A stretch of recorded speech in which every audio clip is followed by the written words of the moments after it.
une lutte face à un ennemi vaincu.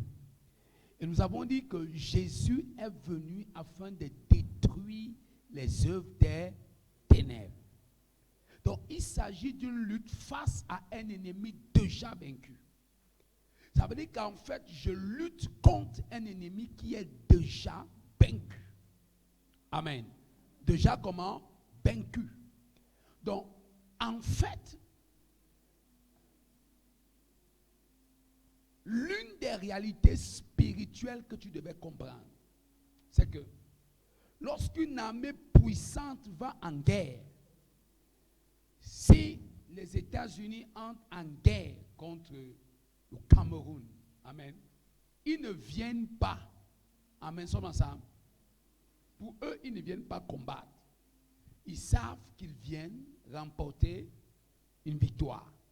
Parce qu'ils se disent que l'armement, l'arsenal de guerre en leur possession, nous sommes ensemble, amen, est assez justifiable pour une victoire écrasante. De même, il en est question de nous qui sommes nés de nouveau. La Bible dit certains s'appuient sur des chevaux, d'autres s'appuient sur des chars, mais nous appuyons sur le nom de l'Éternel. Et la Bible dit il plie et il tombe. Qu'est-ce que ça signifie? Ça veut dire que Dieu lui-même dit il y a des chars humains, il y a l'arsenal de l'ennemi, mais nous avons la procuration du nom de Jésus. Amen.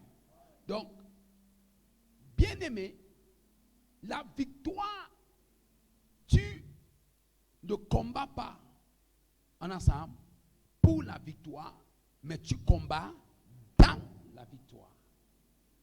Donc, chaque étape de la bataille est déjà, d'ores et déjà autant pour moi, conquis. Donc, il dit, Jésus est venu afin de détruire les œuvres du diable, 1 Jean 3, 8. Et sa victoire éclatante à la croix, est éclatante, définitive et totale. Ça veut dire qu'à la croix, la victoire de Jésus est comment? Éclatante, définitive et totale. Ça veut dire qu'en fait, nous ne menons plus une bataille pour la victoire. Non. Toute bataille que nous menons ensemble, nous avons déjà la victoire. Amen. Hier, je t'ai dit une chose, que la victoire, elle est sur le plan spirituel. Mais c'est à toi de la télécharger du spirituel pour le naturel. Ça, c'est très important. Allons dans Jean chapitre 12, le verset 31. Allons rapidement. Jean 12, 31.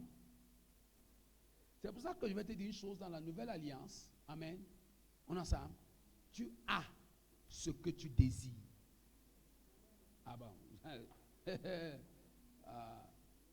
Comprendre ça, c'est difficile. Tu as ce que tu... Oui. Jean 12, verset 31. Oui. Maintenant a lieu le jugement de ce monde. Merci. Maintenant a lieu le jugement de ce monde. Oui. Maintenant le prince de ce monde sera jeté dehors. Donc, est-ce qu'il a dit demain? Est-ce qu'il a dit demain? Il a dit, mais a lieu le jugement de ce monde. Le jugement de ce monde. Ça veut dire quoi? Ça veut dire que, en fait,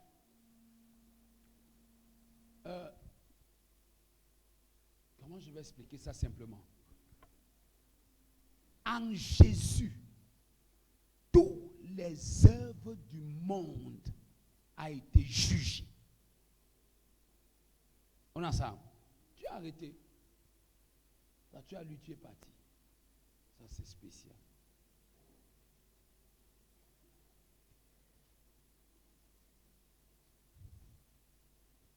Je suis en train d'expliquer ce verset.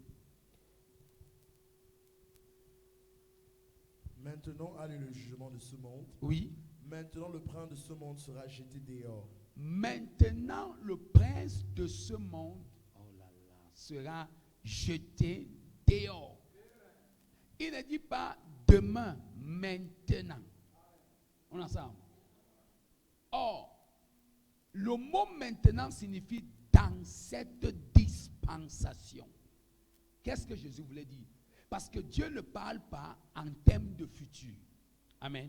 Il parle en termes de dispensation. Ça veut dire que comme je suis là. Donc, en fait, Jésus veut dire, il n'est pas encore allé à la croix. Mais comment il dit maintenant? Nous sommes ensemble. Oh là là, qui me suit très bien. Il n'est pas encore allé à... C'est à la croix qu'il a jugé. Mais comment il est encore là? Il dit maintenant. Parce que en Dieu ne réside pas l'échec. Donc, en fait, ce pourquoi je suis venu faire a déjà été... Oh là là, bien aimé, allons-y ensemble. Répondez. Ce que je suis venu faire a déjà été fait. Pourquoi?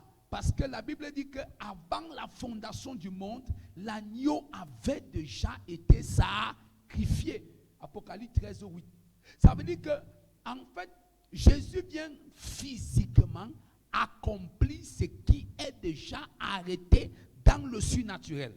Donc, si Dieu a déjà arrêté dans le surnaturel le sacrifice de l'agneau, il est inexplicable que dans le naturel maintenant, cet agneau n'est pas la victoire. Qui m'entend maintenant? Oh, qui m'entend très bien. Ça veut dire que Dieu voudrait que tu aies la même conception, la même pensée. Ne dis jamais demain. Qui m'entend maintenant? Ne dis jamais demain. Maintenant, c'est maintenant. Il dit maintenant a lieu le jugement de ce monde. Amen, nous sommes ensemble. Mais il n'est pas encore mort. Mais il le dit parce qu'il sait que l'agneau a déjà été immolé avant même que le monde ne soit. Il dit avant que tu ne sois dans le ventre de ta mère, je te connaissais. Sommes ensemble. Ça veut dire qu'en tant qu'enfant, je t'avais déjà vu. Et je savais qu'un jour tu viendrais à moi. Donc tu es venu à moi, gloire à Jésus, c'est-à-dire tu es rentré dans le plan parfait de ton existence. Maintenant que tu sois rentré dans le plan parfait de ton existence, toutes les batailles que tu rencontres, tous les challenges que tu rencontres, tu les as déjà vaincus. Amen. Avant même, sommes ensemble, de venir à moi. Mais seulement en moi, cette victoire est révélée et manifeste. Alors ce n'est pas difficile. C'est Satan qui vient dans ton raisonnement. Le temps me permettrait de t'expliquer ça. Pourquoi les chrétiens croient que c'est difficile? Et pourquoi ça prend trop de temps pour qu'il y ait des délivrances? Parce que le diable vient dans ta mentalité, on est ensemble, et qu'est-ce qu'il fait? Il établit son système, on est ensemble, qui bloque ton raisonnement de percevoir la vérité. Et tu crois que ça prend du temps pour être délivré. Ça prend du temps pour être libéré. Ça prend du temps, tu vois un peu ça. Et puis non, vous savez, vraiment, j'attends qu'on finisse ma délivrance. Pendant que tu attends, le païen qui est là-bas dehors, avec tous les démons qui sont sur lui, ses affaires ne font qu'avancer. Après, tu entends encore d'autres chrétiens. Non, c'est que le diable ne persécute pas ceux qui sont des siens. Amen. C'est nous là qui sommes de Dieu qui nous persécute beaucoup. Amen.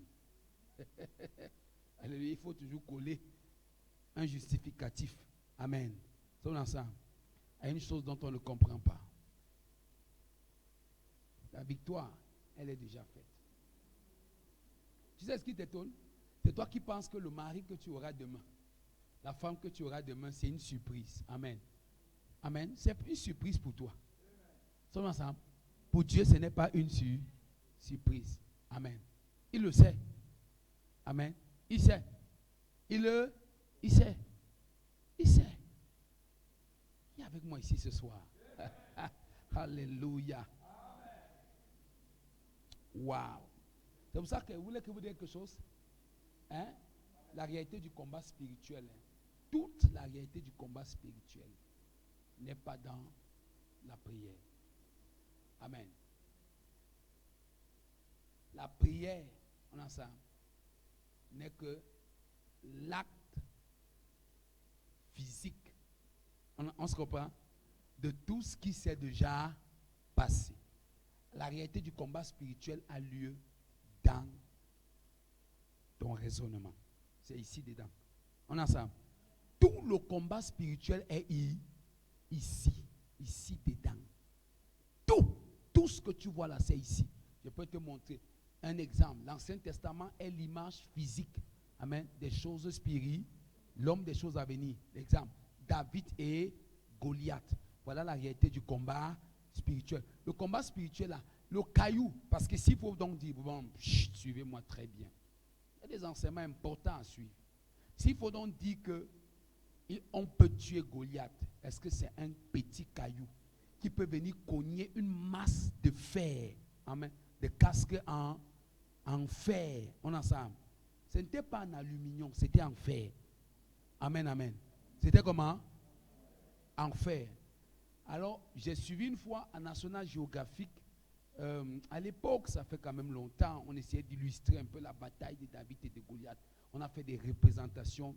Et même ils ont dit que scientifiquement, ce n'est pas prouvé que David pouvait, le caillou pouvait transpercer le casque. Donc, quel est ce petit caillou qui peut venir avec une telle force, amen, et frapper le fer, et puis ça touche Goliath? Ce n'est pas possible. Amen. Puisque le casque venait comme ça, et il prenait comme ça. Il y avait l'endroit des yeux. On ensemble. Le nez était couvert. Donc, ce n'est pas possible que ça tape. Maintenant, si donc vous voulez comprendre Dieu, ne le comprenez pas avec votre rationalité.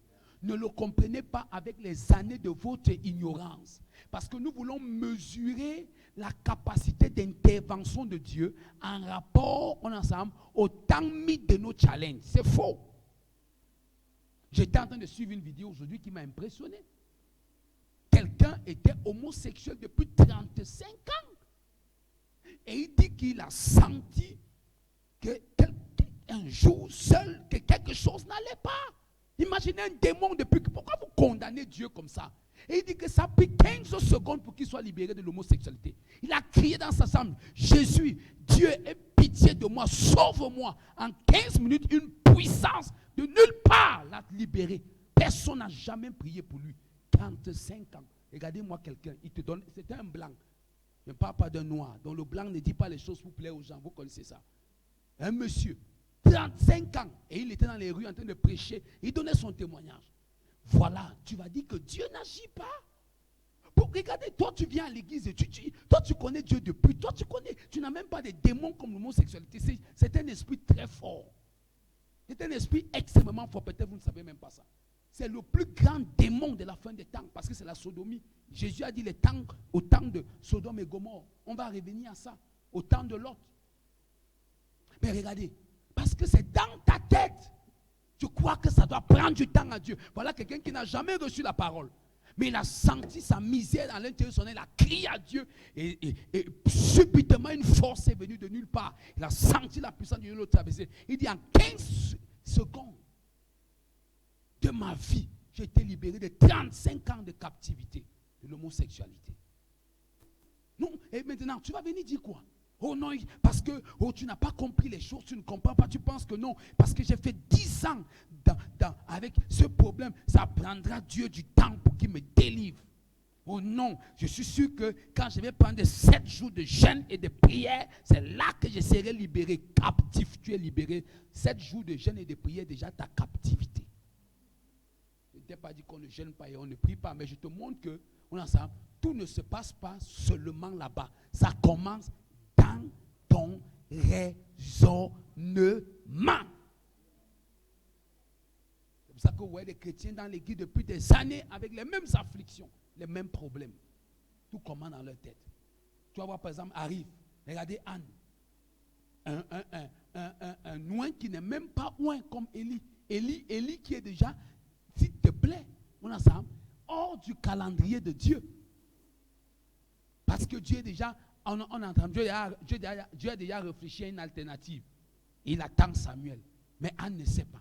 Mais regardez, mais justement, vous voyez, les entailles liées depuis des années. Mais juste une parole, vous voyez un peu ce qui se passe avec Dieu. C'est pour ça que je vous dis, les gens ne sont pas devenus dans les églises, ils sont captifs de leur ignorance. Captifs. viens dans une église prêcher. Et c'est ça qui m'a souvent choqué. Amen. Je disais ça dans une église. Je leur ai dit que vous pensez que tous les témoignages que j'ai dans ma vie, c'est parce que je fais comme votre pasteur. Je crie tous les jours, je prophétise. Il leur dit non. C'est parce que j'ai compris que pour que Dieu fonctionne, tu ne dois pas te limiter à la manière que les fidèles veulent attendre. Parfois, tu peux venir dire à une personne, au nom de Jésus, telle chose se passe, ça se passe. On est ensemble. Maintenant, le nom de Jésus qui t'est donné là, viens rencontrer 7 jours de jeûne que tu as fait. Mais dans ta tête, tu penses qu'après 7 jours de jeûne, comme le pasteur m'a dit qu'on se verra, après 7 jours, il va prier pour moi, peut-être après les 7 jours, le pasteur va encore me bloquer un jour. Amen. Il va verser l'huile sur ma tête, il va mettre une partie sur mes pieds, sommes ensemble. Voilà pourquoi les gens ne sont pas délivrés.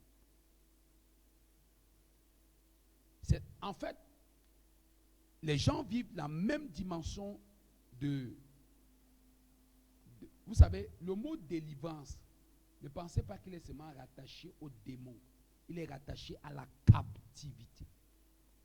On peut ne pas être captif d'un démon, on est ensemble, mais on peut être captif des forces et des malédictions érigées dans les familles. Israël était captif de la désobéissance de leur père au désert. C'est pour ça que Ésaïe 42 va dire, voilà un peuple qui est lié. Il n'y a personne qui dit délivrance. Nous sommes ensemble. Donc Jésus venait comme celui qui était leur délit. Ce n'est pas moi. La Bible dit qu'ils attendaient avec beaucoup d'aspiration la consolation, la délivrance d'Israël. Va dire d'autres versions. Au lieu de consolation, la délivrance. Mais qu'est-ce qui s'est passé? Ils pensaient que le roi des Juifs va venir, on est ensemble, sur un cheval, avec une armée. Ce n'est pas pour rien que Pierre pensait qu'à la fin de tout ça, lui sera soit le premier ministre ou le chef de l'armée. C'est comme ça que tous s'attendaient. Mais en fait, il est venu comme un charpentier. Donc quelqu'un qu'on regarde, on ne donne pas d'importance. Donc quand j'ai compris que la bataille est déjà gagnée, ce n'est pas moi qui définis, on est ensemble, les méthodes, on est ensemble, de close de cette bataille. Non. Si c'est déjà gagné, comment moi je vais donc arranger comment ça doit finir? Donc, tu ne m'as pas entendu. Je ne me suis pas très bien. Si la bataille est déjà gagnée, comment est-ce que moi je devrais arranger ou devrais me dire que voici comment ça doit... Tu me comprends maintenant? Tu vois là où il y a le vrai problème.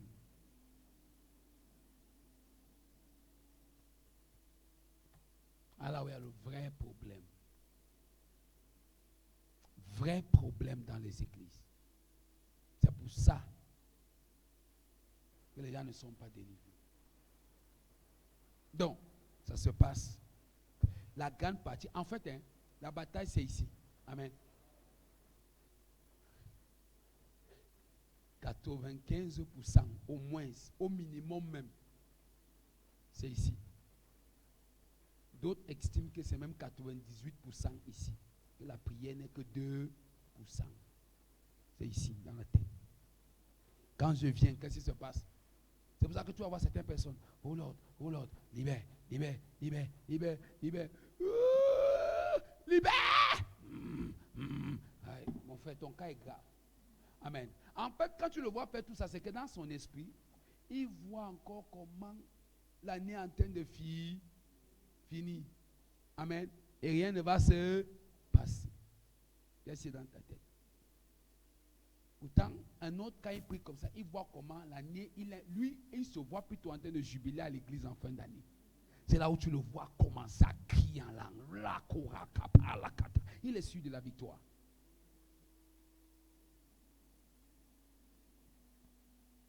Amen, amen. Et je vais vous dire quelque chose. Devant Dieu, chaque fois que je vais entamer un virage de ma vie, si je prends une nuit que je prie sur moi, ma femme me connaît. Quand tu entends, je crie dans la maison. La suite là, je n'ai pas de débat de venir demander encore qu'est-ce qui s'est passé, ça a marché ou pas. Never. Dieu m'est témoin. Moi, j'ai pris pour mes grandes directions une seule fois. Et puis, je laisse ça. Je ne viens plus prier. Chaque fois qu'il pense à ça, il déclare seulement. Il déclare que c'est comme ça. Je parle. Ça, c'est un travail qui nous a amené à ça. Je ne sais pas quel est ton cas, mais je veux que tu saisisses aussi ça. Nous sommes ensemble. Si par exemple j'ai prié machin comme ça, pa. Oh non. Alléluia. Alléluia. Gloire à Jésus. Tu vois tous les jours, tu ne crois même pas à ce que tu déclares, mais tu utilises la prière comme une couverture de peur. Non, la prière est une couverture offensive, pas défensive. Amen. Non, les armes défensives, c'est dans Éphésiens. Il y a des armes défensives, il y a des armes offensives dans la parole de Dieu. La prière n'est pas une arme défensive. Oh Seigneur, vraiment couvre-moi. For what? Je prends avantage. On a ça, j'occupe l'espace. Je parle même, je crois que je suis seul dans cette salle. Que Dieu te bénisse. Alléluia. Amen, amen, amen. Il faut que tu comprennes ça. Alléluia. Je causais avec un ami pasteur, je lui ai dit, tu sais, je lui ai dit que moi, un jour, je lui ai dit que, ouvertement, je lui ai dit, frère, l'autre là, non, moi, je ne peux plus te suivre dans ça. Il arrive. Il dit que tu sais que j'aime la prière, le jeûne, non. Il dit que les affaires de 70 jours, 90 jours, frère, moi, je ne suis pas là. Alléluia. Ok. Il a dit, ok, je comprends. C'est peut-être parce que ton père est pasteur. Amen. Moi, ma part de fondation, j'ai dit, amen. Et que c'est toi-même qui mets dans ta tête que tu n'as pas de fondation. Tu vois les mots que nous avons. Tu sais que vraiment ma part de fondation. Et c'est les mots que nous avons. Ma part de fondation. Toi là au moins ton. Non, c'est pas toi là au moins. C'est Jésus. Tiens, amène à ça. Oh, ils n'ont pas compris. Pourquoi tu penses en termes de ton père? Pense en termes de Jésus. Vous voulez dire que non, moi je prie. Mais l'autre il a. Mon frère, c'est quoi? Tous les jours que je te crois, je suis dans le jeûne, mon frère. Yakaba, lakaba. Comment ça? Amen, amen. Non. Ce n'est pas pour dire que le jeûne est mauvais. Mais la réalité de tout ça, c'est dans notre tête. Tu as dit, ok, il n'y a pas de souci. Donc moi alors, la Bible dit que Ésaïe 58, comme il y avait le pain bien garni dans le truc, avec le jus fait, donc moi je vais boire et je vais manger. La Bible dit que tu donnes à celui qui ne jeûne pas. Amen. C'est ça le vrai jeûne. Alléluia. Voilà. Tu nourris la famille. Frère, j'ai faim. Alléluia. Et il m'a donné, j'ai mangé. Dieu va exaucer ton jeûne. Continue. Alléluia. Je ne t'ai pas dit qu'on ne jeûne pas. La semaine prochaine, on va jeûner. Acclame pour toi-même. Amen, amen. Sommes ensemble. C'est sérieux. Amen, amen. Je suis allé, aujourd'hui là, on voyait le terrain de l'église et puis avec l'architecte, on était en train de voir, il donnait des sommes. Il dit, waouh, je sens que maintenant, je vais me multiplier fois 10 000 jeûnes, prières, parce que la somme qu'il donnait, il dit, waouh, Seigneur, il faut, tu vois. Mais tu sais que ça, c'est une nouvelle étape, comme je vous ai dit. Amen. Je pars dans la victoire. Il n'y a pas de panique. Amen. Fais-moi confiance. Je ne sais même pas si le mois de août ne finit pas ou le mois de avant septembre, que il a déjà rappelé jusqu'à créer le sous-sol. Amen. Sommes ensemble. Où les voitures vont venir parquer comme chez les Blancs. Je lui ai dit que donne-moi la somme, il a donné. Il dit, ok, que Dieu soit béni. Ça va se faire. Pas de panique. Ce n'est pas mon business, ce n'est pas mon affaire. C'est l'affaire de Dieu. C'est lui qui m'a engagé. Oh, j'aime ce verset. Oh, Jean chapitre 4, il méditait dessus là. Amen, sommes ensemble. Quand Dieu me disait l'autre jour, remettez-moi mon église, sommes ensemble. Vous l'avez confisqué. Amen, sommes ensemble. Alors je méditais dessus, je vais écrire dessus. Je suis en train d'écrire quelque chose de grave dessus. Alors, je méditais Jean 408. Il dit que je vous ai entraîné, hein, on ensemble, à moissonner là où d'autres ont déjà travaillé. C'est Jésus qui dit ça à ses disciples. Comment il peut dire ça à Pierre et Jean, ceux qui vont commencer l'église? Il leur dit que je vous amène dans une affaire où vous venez moissonner ce que d'autres ont déjà travailler. Il parle de qui? Il parle de lui, l'accomplissement de tout ce que les prophètes ont dit. Donc, tous les gens, les Jérémie, les David, tout ça, les Moïse ont travaillé. Et moi, je suis venu accomplir. Et vous, vous venez sommes ensemble moissonner l'accomplissement. Pourquoi tu veux souffrir? Sommes ensemble. Et certains de vous, c'est pour ça que j'ai pitié. Laisse-moi que je change ta mentalité. Certains de vous, tu penses que non, le vrai christianisme, c'est quand tu es pieux dans la pauvreté. Sommes ensemble. Mon frère, Jésus a tout accompli. Prends avantage de ça. Amen. Regarde-moi la belle femme, le bel homme que tu es. Sommes ensemble. C'est pour continuer à marcher à pied. Prends avantage de tout ce que Jésus a accompli. Ce n'est pas la prospérité. Ce n'est pas le message de la prospérité, c'est la compréhension des Écritures. Prends avantage de ça. Alléluia. Sommes ensemble. Je vous amène moissonner là où d'autres ont déjà travaillé. Maman, ils ont travaillé. Pourquoi tu veux souffrir? Là, ton voisin, pourquoi tu veux souffrir? Et tu vois une soeur, c'est quoi? Je suis à la 24e nuit de prière dans la nuit. Maman, même la gloire sur toi, on ne voit pas. Même la gloire de la prière, on ne voit pas. Parce qu'il y a une gloire de la prière. Donne-moi seulement une... Vous voulez que tu veux dire quelque chose? C'est un matin, quand je suis à la prière matinale, tu vois, mes yeux sont frais. La prière est fraîche. C'est que je n'ai pas dormi toute la nuit étant en train de prier. Comment tu peux prier toute le matin, tu es fatigué? Je sais que tu n'as pas prié. Tu ne pries pas, tu n'as pas prié dans l'Esprit de Dieu. Quand moi je passe la nuit en main sur la salle, le matin tu me vois frais dans l'onction.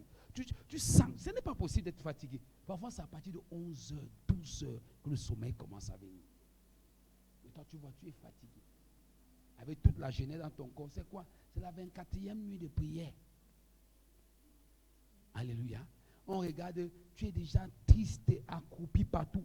Frère, il y a une gloire que quand tu jeûnes, tu pries, elle est visible. Quelqu'un te regarde comme ça, il sent qu'il y a quelque chose de spécial. Ça ne s'explique pas, mais ça, mais ça se lit, ça se voit. Il a remporté la bataille pour nous. Alléluia. Tu entres dans une affaire où tu es déjà victorieux depuis longtemps. Alléluia. Allons au 4e point. J'espère qu'on comprend. 4e point. Bon, on a lu, attendez, avant, on a lu Jean 16, 11. Jean 16, 11 dit ceci. Voilà, il dit ceci, regardez. Le jugement, parce que le prince de ce monde est jugé. Tu écoutes, il est jugé. Il ne sera pas, il est jugé. Amen. Colossiens 2, 15. Toujours dans le verset, le point numéro 3.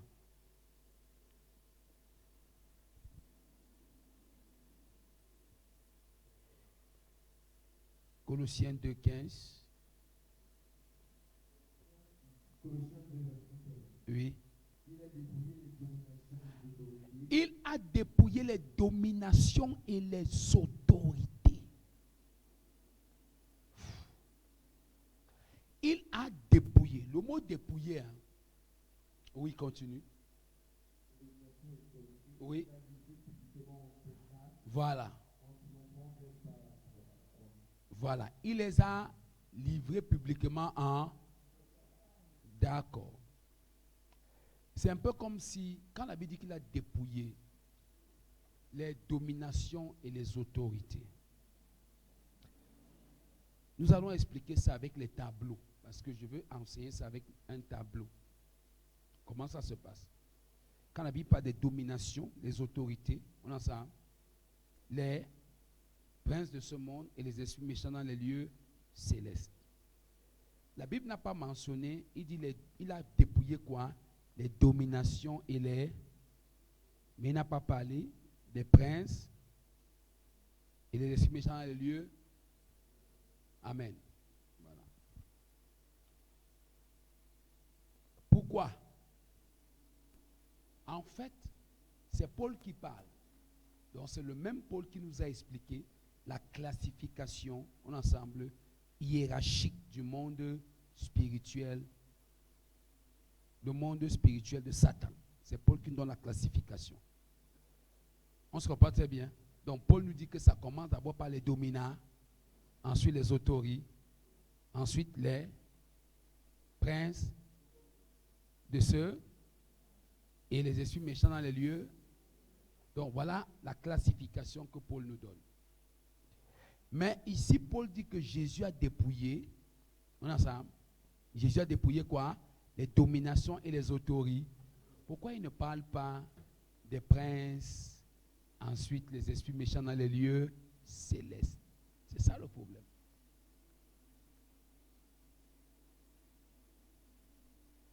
Pourquoi? Parce que les esprits méchants dans les lieux célestes, les esprits méchants dans les lieux célestes et les principautés, c'est la catégorie avec laquelle toi, tu es censé exercer ton autorité. On se comprend maintenant?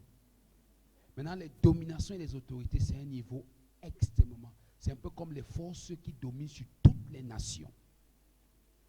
Un seul individu ne peut pas contrôler toutes les nations. On a ça. Mais Jésus les a totalement dépouillés. Ensuite, les autorités. On a ça. Donc, il peut destituer comme il veut, quand il veut, ceux qui sont établis comme autorité sur les nations. On a ça. C'est pour ça qu'il dit que le cœur des rois sont dans mes mains. On a ça. Il dit que par moi, c'est dans votre Bible le temps, je ne veux pas entrer trop en profondeur. La Bible nous dit que par moi sont établis et destitués des rois. Ça, ce sont des autorités. On se comprend maintenant. Mais les dominations, on ensemble, c'est une autre catégorie. C'est un peu comme on peut dire la force totale, peut-être de l'OMS qui contrôle l'Organisation mondiale de la santé. Ça, c'est une domination. Ne jouez pas avec ça. L'ONU, c'est une domination. On ensemble. Mais l'Union africaine, ça peut être juste une autorité. C'est inférieur. On se comprend un peu dans ce que j'explique. Maintenant, Jésus dit que les deux dimensions-là, un individu à lui seul ne peut pas s'attaquer à ça. On ensemble. Mais l'ensemble du corps peut s'attaquer à ça. Parce que l'ensemble du corps forme le Christ. On se comprend maintenant. Qui m'entend maintenant? Mais pour toi, individu, tu ne peux pas. Toi, tu vas traiter simplement avec les principautés et les esprits méchants dans les lieux célestes. Principauté, par exemple, tu arrives à Essomba et Dieu t'envoie à Essomba. Il y a une principauté établie à Essomba. Maintenant, les esprits méchants dans les lieux célestes, c'est tout ce que vous bavardez, les couches de nuit, maris de nuit, les petits. Moi, je ne vais pas entrer là. Amen. On ensemble. C'est un peu de ces esprits-là dans les lieux célestes, on ensemble, dont l'atmosphère polluée par les esprits familiers de beaucoup de personnes dans leurs origines. C'est un peu, il dit que toi, tu peux traiter avec ça. Tu as l'autorité dessus. Je te le donne en tant qu'individu. Mais Église, en tant que corps, on ensemble, de Christ traite avec les dominations et les autorités, on ensemble. Mais l'individu membre du corps traite avec quoi? Les principautés et les esprits méchants dans les lieux célestes. On est ensemble. Ça passe? Ou on se comprend?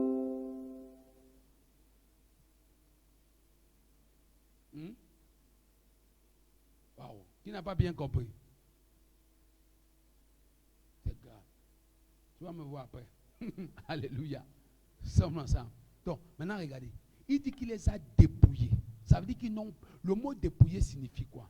Quand il dit qu'il les a livrés en spectacle, l'anglais dit show up. C'est-à-dire que, en fait, il les a exposés.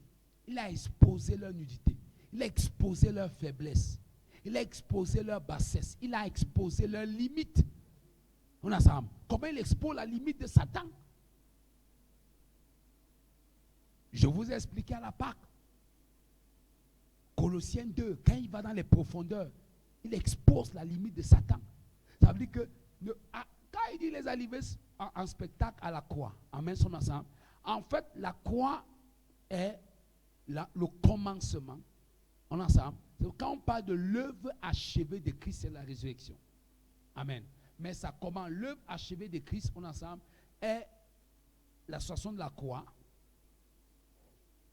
la victoire dans les profondeurs et la résurrection. Donc, quand le Seigneur, on ensemble, est livré en spectacle à la croix, on ensemble, tous les démons, je vous l'avais expliqué, libres, sont très conscients. que Satan a échoué.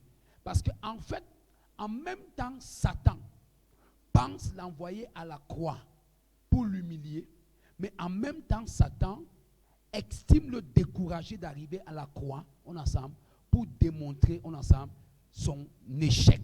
C'est pour ça qu'au jardin de Gethsemane, il y a cet épisode extraordinaire. Là où Jésus dit, si tu pouvais, en ce moment, il sent le poids de la croix. Frère, porter les clous sur tes mains ne sont pas faciles. Il voit la souffrance à venir, sommes ensemble. Amen. Elle est extrêmement rude. Satan doit le décourager. N'y arrive pas. Ensemble. Mais comme il arrive, alors je vais te bloquer à la résurrection. Donc vous voyez qu'il ne se fatigue pas. Amen, amen. En fait, il ne se fatigue pas, mais il est fatigable. C'est notre résistance qui fatigue Satan. Et Satan n'aime pas ceux qui le résistent. Parce que quand vous résistez à Satan, la réalité c'est qu'il vous lâche pour aller attaquer notre personne. Pourquoi? Parce que Satan n'aime pas perdre le temps. Son agenda est précis. C'est ce que la Bible dit.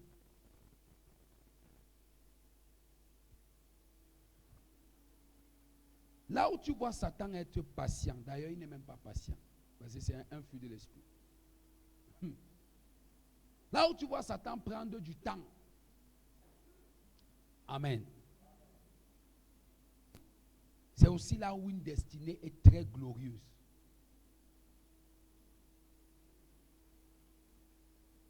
C'est pour ça que tu peux voir dans une... Moi, je vous dis des choses qui sont réelles. J'ai vu des églises où le diable envoie une femme pour achever l'onction du pasteur. Et la femme peut faire 5 ans dans l'église. Ça prend du temps. Elle est là. Très attachée. Ah, c'est là. C'est pour ça que Satan est conscient qu'il y a des gens qui portent une huile qui peuvent contrôler tout un territoire. Il ne peut pas, tu ne seras jamais. Chacun attaqué selon la mesure de sa destinée. C'est tout. C'est pour ça que quand tu vois quelqu'un était tellement attaqué dans sa vie par des démons, il faut prendre la personne là au sérieux. Amen. C'est que cette personne a derrière elle une destinée glorieuse. Amen. Que l'ennemi a décidé d'obstruer. Hébreux 2, le verset 14.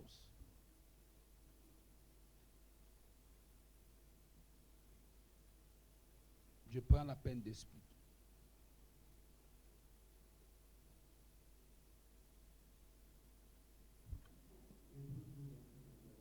Oui. Suivez. Ainsi donc, puisque les enfants participent au sang et à la chair, oui.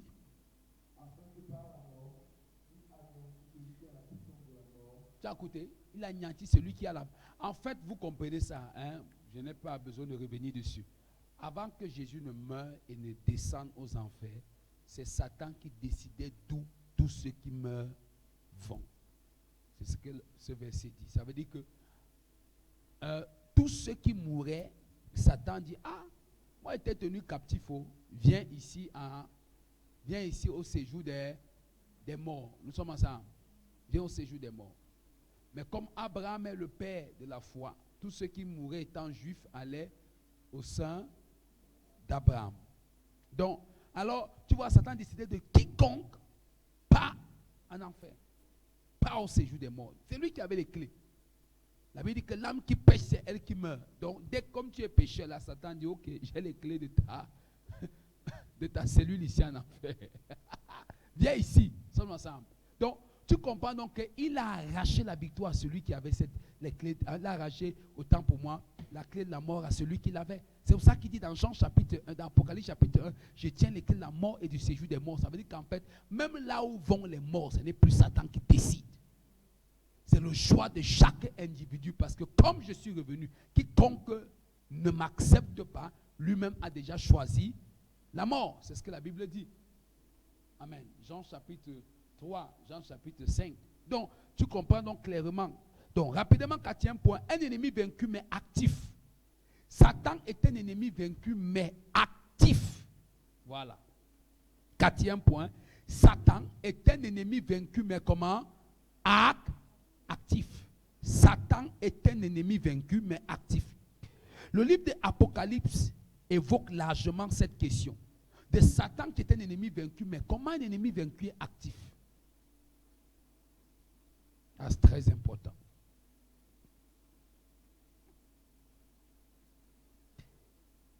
Vous devez savoir que le diable fait la guerre à ceux qui obéissent au commandement de Dieu et témoignent dans ce monde. Chaque fois que tu obéis au commandement de Dieu et tu témoignes dans ce monde, Satan te fait la guerre. Apocalypse chapitre 12 à partir du verset 17. On ne va pas lire. Donc, l'Écriture va nous montrer généralement l'action du diable. On a ça. Qui a pour but, petit a, de perturber la vie d'une église et son témoignage. Donc, Satan c'est un ennemi vaincu mais actif. Il est vaincu mais il est actif dans le but de vous perturber. Il ne peut pas vous arrêter. En fait, je vais vous dire quelque chose de manière un peu sommaire. On a ça pour ce point, avant de donner les autres points. Vous savez ce qui se passe? En fait, Satan, en réalité, ne peut pas te vaincre parce qu'il est déjà vaincu. Mais le fait qu'il soit vaincu et actif, c'est dans l'optique de t'amener à abandonner ce pourquoi Dieu t'a appelé. Par beaucoup, on ensemble de perturbations qu'il faut autour de toi. Qui m'entend maintenant? Ça veut dire quoi? Par exemple, Dieu a dit que tu vas, on ensemble, accomplir grandement une chose. Autour de toi, Satan réussit à, peut-être, les membres de ta famille, peut-être ta maman, ton papa, tes frères, la plupart ne sont pas nés de nouveau. Satan réussit à à précipiter leur départ de la terre. Un exemple. Et tu vois, parfois, il sait qu'il veut amener toutes ces perturbations-là, on se comprend très bien, pour que ta vie perde cette détermination de poursuivre ce pourquoi Dieu t'a destiné.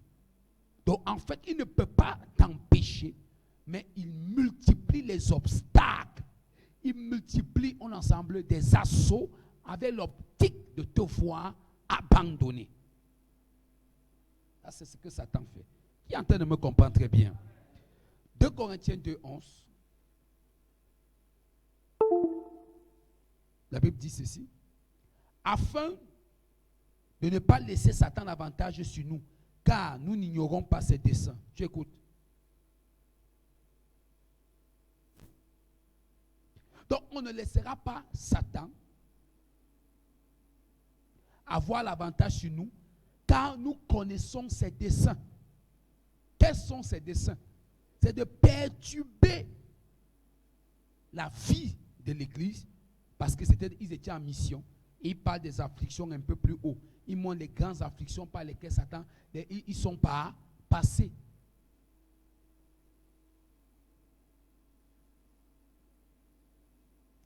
Petit b, faire que les chrétiens soient persécutés. Vous voyez maintenant, il sait qu'il ne peut pas t'empêcher, on a ça, d'accomplir ta destinée, mais il multiplie la persécution autour de toi. Donc il fait, essayez un peu de voir Satan. Et là tu vas comprendre que tu ne peux pas échouer. En fait, si tu es échoué, ce n'est pas Satan qui t'a fait échouer, mais c'est Satan qui a réussi à te perturber afin que tu ne poursuives pas ta course. Je vois par exemple, tu vois quelqu'un zélé, il vient de donner sa vie à Jésus. Et Dieu l'a choisi pour mettre fin à un témoignage de l'ennemi dans sa famille. Un témoignage négatif. Satan persécute sa foi. Les amis le persécutent. Tout le monde le persécute. Après, il abandonne. Satan n'a jamais été devant lui pour lui dire que ne pars pas à l'église. Satan n'a jamais été devant lui. Jamais. Satan n'a jamais été là. Tu l'as déjà vu un jour? Tu l'as déjà vu un jour? Tu connais sa face? Jamais. Mais comment tu sais? Par ses activités autour de toi. Donc, en fait, il mène des activités. Il est actif, mais vaincu. Et tu commences à voir des amis te disent, oh vraiment, ça ne vaut pas la peine tes affaires d'église. Ils te persécutent de gauche à droite. À un moment, comme l'homme aime plaire, tu commences à te sentir délaissé. Amen. Et tu rentres encore. Satan, il est lui calme, il sourit. Il est content. Amen. Ça fait une destinée de moins qui m'inflige, on ensemble, la défaite dans mon royaume. Il est très content. Très content. Une destinée de moins. Oh. Alléluia.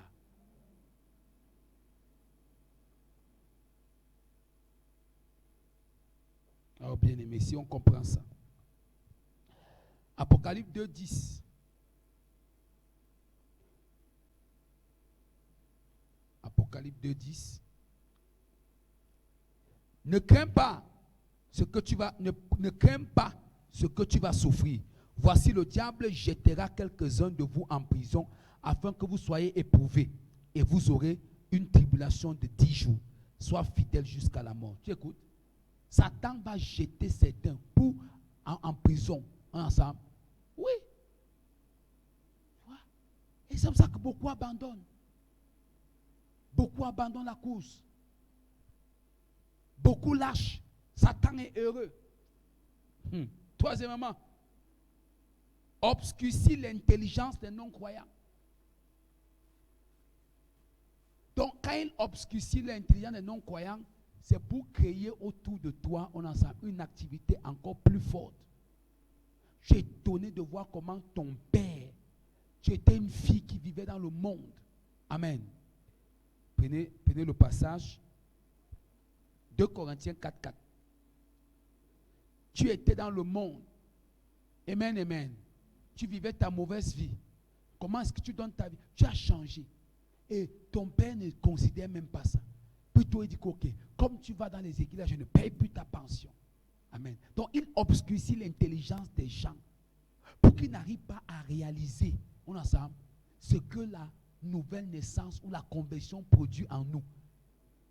Qui me comprend? Parfois, tu regardes, les parents ne voient pas que mais l'enfant, c'était un rebelle. C'est quelqu'un ici là qui montait, descendait avec les femmes. Mais depuis qu'il porte sa Bible, il a changé. Mais il n'arrive pas à réaliser ça. Il te persécute encore plus tôt. Qu'est-ce qui ne va pas? Qui me comprend un peu? Qu'est-ce qui ne va pas? C'est que Satan obscurcit leur intelligence pour qu'ils ne voient pas à travers ta vie briller la splendeur de la gloire de Dieu, va dire la Bible. Parce qu'il veut mener les activités de disgrâce autour de toi. Oh, si tu comprends ces enseignements, quand ta famille fait ça, ça ne te gêne pas. Tu sais que ça, c'est Satan qui a fait quoi? Obscurci leur intelligence. Tu es étonné parfois, même certains croyants nés de nouveau, amen, qui ne sont pas affermis spirituellement, qui n'ont pas l'intelligence renouée, Satan obscurcit leur intelligence avec des mauvaises pensées. Voilà, ton fils dit qu'il vient d'avoir le bac, il dit qu'il va donner ses 1 an au Seigneur. C'est quoi ça? Ça, c'est les choses du pasteur. C'est lui qui avait prêché ça à l'église. Vous voulez que l'enfant parte à l'université. Voici, d'ici 3 ans, ses amis auront déjà la licence. Lui sera encore en 2e année. On est ensemble. Toi, tu calcules en termes de comment ton enfant est un fonds de commerce pour vite arriver et te donner de la... Donc, suivez bien mes explications. Bien aimé, moi, suivez les explications spirituellement, s'il vous plaît. Soyez des hommes spirituels pour bien comprendre comment le diable travaille. Alors tu dis à ton enfant, non, tu vas aller à l'école. Arrête ça, sommes ensemble. Et tu es un enfant de Dieu, tu vois. Combien de personnes, Dieu commence à leur bénir. C'est le mari qui empêche la femme de donner la dîme à Dieu. Ou c'est la femme qui empêche son mari. J'en connais bien, j'en connais un couple comme ça. Cette soeur était comme ça, venue de rien du tout dans le monde. Dieu l'a bénie avec un frère qui était très bien. Tu vois souvent le genre d'enfant que tu dis, mais ça c'est un enfant, une fille de l'église. Mais dès que se marie, Satan obscurcit son intelligence et c'est elle qui amène son mari à ne pas s'aimer dans le royaume. Et Satan par derrière est venu infliger des défaites à leur couple financièrement. Donc parfois des gens, il obscurcit parce qu'il connaît les desseins de Dieu pour nous. Mais comment il les connaît? Il ne les connaît pas parce qu'il a vu, non. Il les connaît à travers la trajectoire de nos actions. On se comprend maintenant? Voilà. De nos décisions, de nos paroles. Parce que Satan ne lit pas tes pensées. Il ne peut pas, il n'est pas Dieu. On est ensemble. Mais à travers le mouvement que tu crées autour de ta vie, Satan imagine ce que tu es en train de poursuivre ou tu veux devenir. Amen, amen. Ceux qui disent que Satan lit nos pensées, c'est des faux enseignements. Ce n'est pas biblique. La Bible dit que Dieu qui connaît tous nos pensées On n'a pas dit Satan. Et la Bible appelle Dieu le Père des esprits, donc y compris Satan lui-même. Je vous ai dit ici l'autre jour qu'un esprit mauvais n'est pas forcément un esprit qui vient de l'enfer. C'est un esprit mauvais par mission et non pas par nature. Donc un esprit mauvais peut partir du ciel. Amen. Dieu dit, toi, je t'ordonne, en ensemble, d'aller mettre la haine en cap. Amen. L'ange là n'a pas la haine, en ensemble.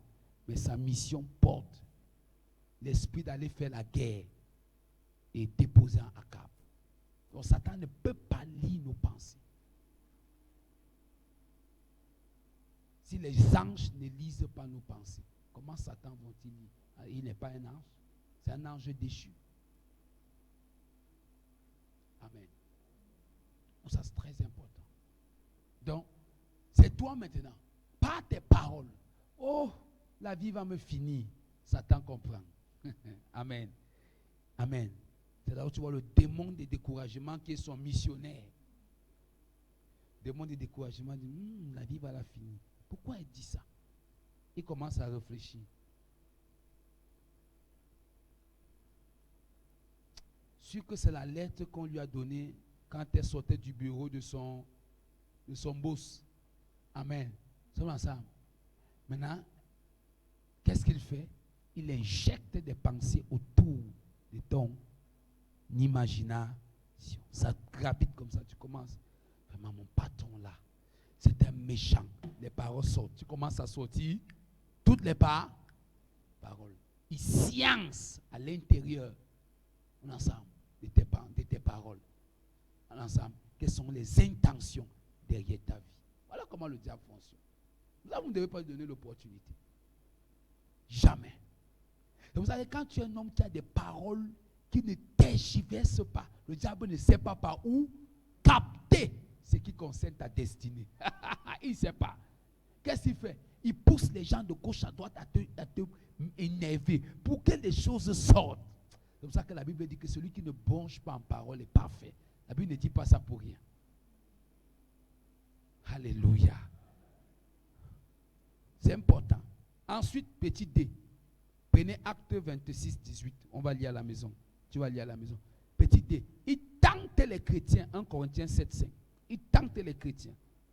Donc le diable exerce un pouvoir sur le monde actuel pour nous tenter. 1 Corinthiens 7, 5. 1 Jean 5, 19. Le diable nous tente. Amen. Tu étais assis, toi, sans problème. Tu es là, regardez souvent, tu es là. Alléluia, merci Dieu. Oh, tu es dans le jeûne. Amen. 3e jour de jeûne et de prière. Alléluia. C'est-à-dire que j'aurai la victoire cette année, sommes ensemble. Oh non, oh non, oh non, non, non, non. Vous savez, je vais vous dire quelque chose. Le diable ne te tente que sous la base. Amen. On est ensemble. Des faiblesses qu'il connaît de ta vie. C'est pour ça que ce par quoi le diable me tentera ne sera jamais ce par quoi il va te tenter. Jamais. Maintenant, si le diable sait que toi, tu aimes beaucoup les femmes, tu gênes, il te laisse au premier jour. Donc, il veut que le 3e jour, quand il te tente comme ça t'amène à te décourager de tous les 2 autres jours que tu as fait.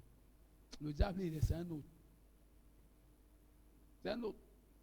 Et il marche, et ça réussit chez beaucoup de non-affermis. Alléluia. Merci Dieu. Amen. Tu es le jeûne. Tu sors le 3e jour. Amen. Tu montes chercher la bouillie en route. Tu montes chercher la bouillie avec un peu de beignet. C'est là qu'il s'arrange. Que Henrietta, qui était une ancienne relation. Amen. Que tu as séché avant de venir au Seigneur. Amen. Ah non. Elle s'est arrangée. Le diable, c'est un préparateur de circonstances. Fiable. Elle passe. Comment ça? Bonjour tel. Et tu vis. Amen. Mais depuis que tu m'as laissé au garage, donc tu attendais seulement que je meure. Amen. Ça a commencé. Et quel garage encore? Sommes ensemble. Tu vois. Il utilise tous les moyens, il te tente. D'autres, il est tenté par l'argent parce qu'il sait qu'ils sont cupides. Amen, amen. D'autres, il est tenté par le sexe parce qu'il sait qu'ils sont fragiles, sensibles à la sensualité. D'autres, il est tenté par la colère parce qu'il sait qu'ils se fâchent très vite. On est ensemble.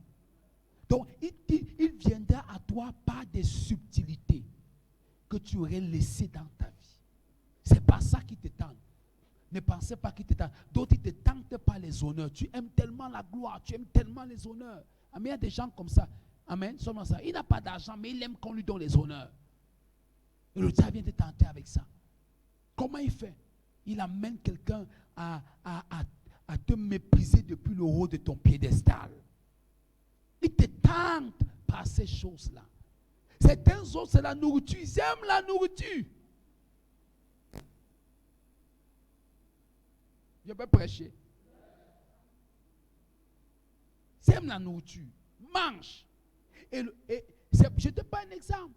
C'est ça. Satan réussit à mettre la haine dans une famille par Isaac. Parce qu'il sait que Isaac aime la nourriture. Et c'est par là qu'il sait que non, la bénédiction va aller sur Jacob. Mais je veux pousser à Isaac à demander la nourriture à son frère. Il sait que Samson aime les femmes. Pourquoi il ne tente pas Samson par autre chose? Samson aime les femmes. Surtout les belles femmes. Les filles des Philistins brillent. Israël ne connaissait pas encore, n'était pas dans les décorations du corps. Les filles des Philistins, non, ils étaient avancés. Elles savaient se mettre. On est ensemble. Delilah était préparée par le conseil des Philistins pour aller finir avec Samson.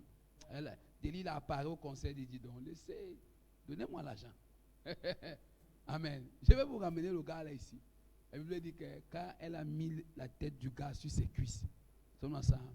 Oh, je te vois. En criant, je te vois, les cheveux étaient coupés depuis. Le sommeil l'a pris. Le diable est comme ça. Il a tenté Judas par l'argent. C'est que Judas aime l'argent. Il a tenté Pierre par la précipitation. Parce qu'il connaît que Pierre n'est pas patient. Parfois, le temps nous manque d'enseigner ça. Parfois, Dieu t'a béni financièrement.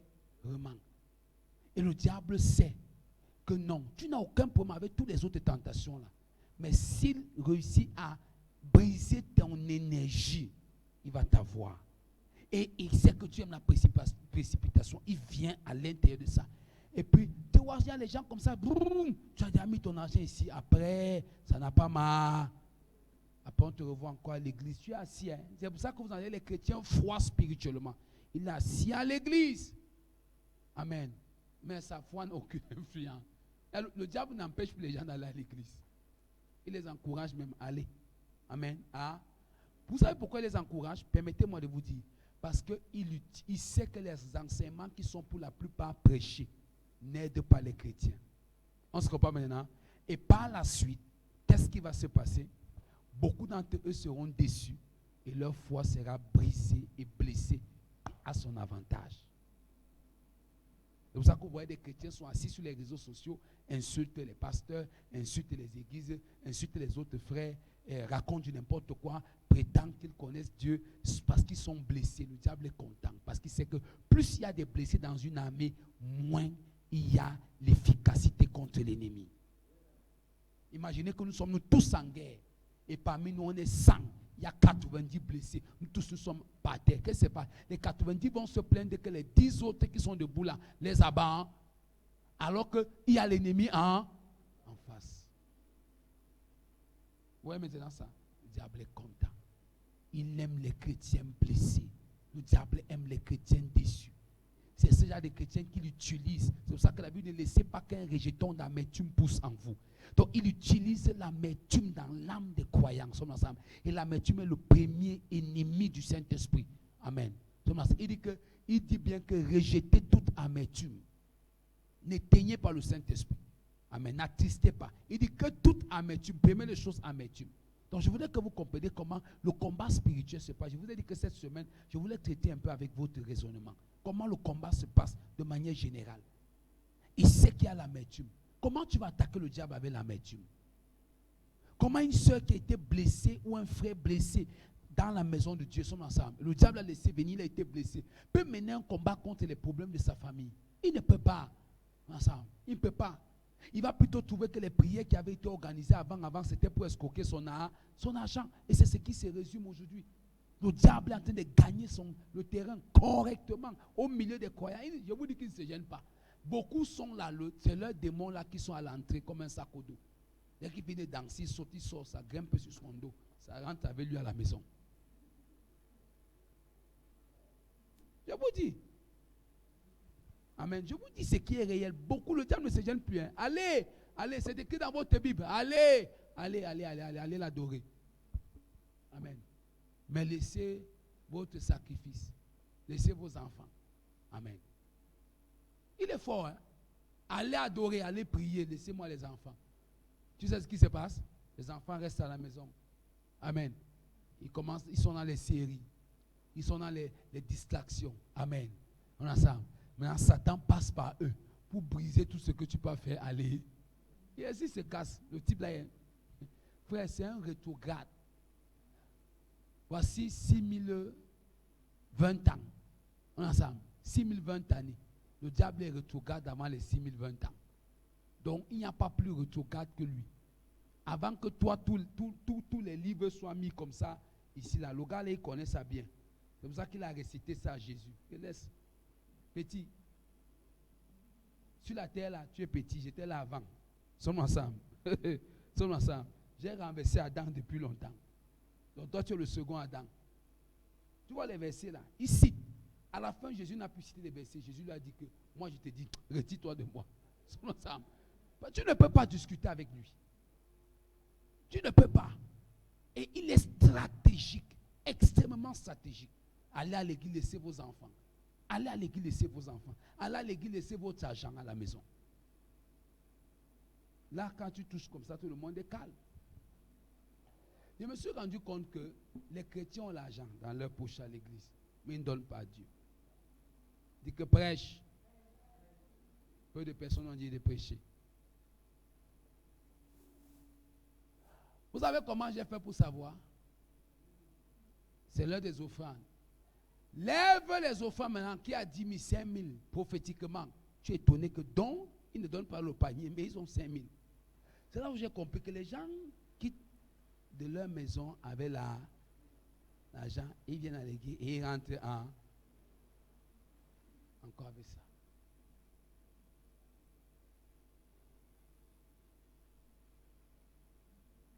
Vous voyez ce que j'explique là? Je suis en train de réfléchir comment faire pour qu'ils ne rentrent pas avec ça et ils donnent à Dieu. Moi, je vous dis la vérité, je ne suis pas en train de m'amuser. Je prêche la parole, je ne suis même pas en train de jouer. Donc, ils viennent avec. Mais tu te dis, mais comment dans le panier, tu regardes, ils ont lancé les 100 francs, les 500. Quand le cas trop fait, c'est 1000 francs. Quand tu vois 2000, c'est que Jésus est passé par le panier. Mais subitement, tu crées un mouvement sur l'autel, il y a 5 000 qui est posé. Il y a 10 000 qui est posé. Et comment ces gens-ci, ils font comment? Donc vous croyez qu'on est ici, on ne réfléchit pas? Amen. Ça, c'est l'ennemi. Hein. Il vient, il prend l'épingle, il met ça sur 5 000 et 10 000 dans ta poche. Ça scelle sur ton pantalon.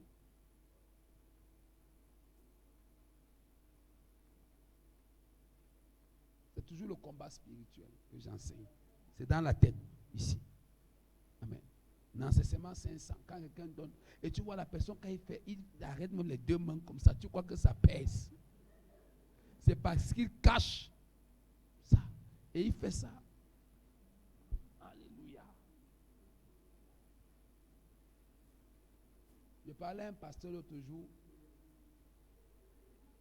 C'est la délivrance. Je parlais à un pasteur l'autre jour, un apôtre qui m'a appelé de Bafoussam, et il me disait, homme de Dieu, je vais faire comment? Je ne comprends pas l'affaire du donner dans l'église. Je lui ai dit que, frère, ils ont l'argent dans leur poche, mais ils rentrent avec. Amen. Je dis ça en live parce que moi, je prêche la vérité. Je suis pas malhonnête. Donc, je dis la vérité. Moi, je dis les choses telles qu'elles sont. Amen. Je ne connais pas contenir. Amen. Comment faire? Il faut que ça reste dans la maison de Dieu. Maintenant, pour Dieu, cet argent-là, tu ne peux pas venir avec l'argent dans ta poche. Si tu es sorti de chez toi et tu l'as mis dans ta poche, pourquoi tu ne l'as pas laissé à la maison? C'est parce qu'en fait, Dieu voulait cet argent. Mais si tu rentres, c'est parce que l'ennemi est venu. On a ça, œuvrer dans ta mentalité. Ne donne pas. Ne donne pas. Dis un amen, je parle. Gloire à Jésus. Qui aime écouter la parole de Dieu? Qui ça le dérange? Sommes ensemble. Dis un amen à ça. Donc c'est important. Et 5, la part du chrétien. Maintenant, on a vu les autres, non? Tous les autres, c'était l'ennemi est vaincu. Maintenant, quelle est ta part?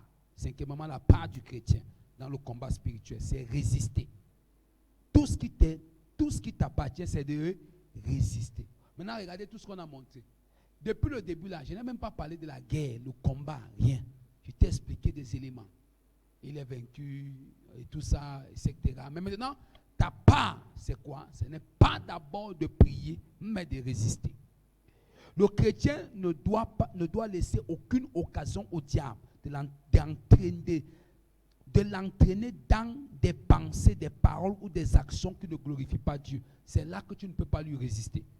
1 Corinthiens 7,5. Écrivez seulement les versets. 1 Corinthiens 7,5, 2 Corinthiens 2,11, Éphésiens 4,27.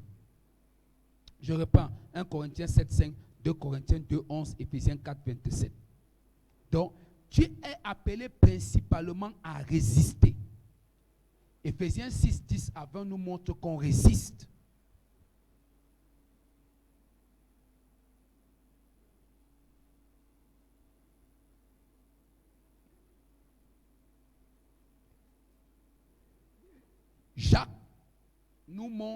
Jacques chapitre 4 nous montre la nécessité de se soumettre afin de résister au diable.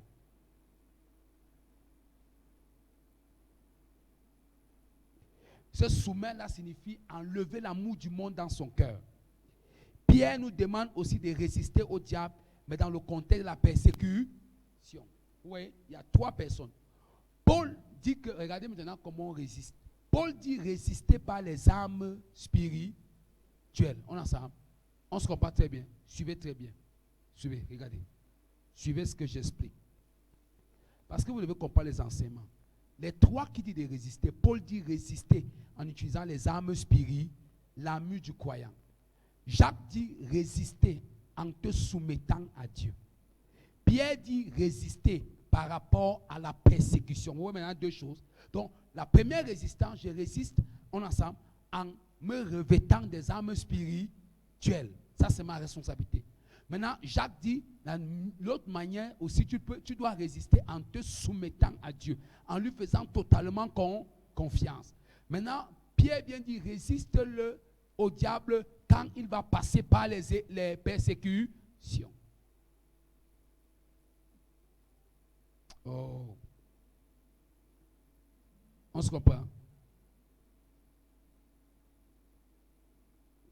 Donc, 1, je le résiste dans les jours difficiles en me revêtant des armes spirituelles et mentionné dans Éphésiens 6. Jacques me dit résiste par la nécessité de se soumettre à Dieu pour résister au diable et éviter de pécher et de se souiller comme voie d'accès. Jacques 4, 4 à 8. Pierre demande de résister au diable dans un contexte de la persécution. 1 Pierre 5, 8 à 9.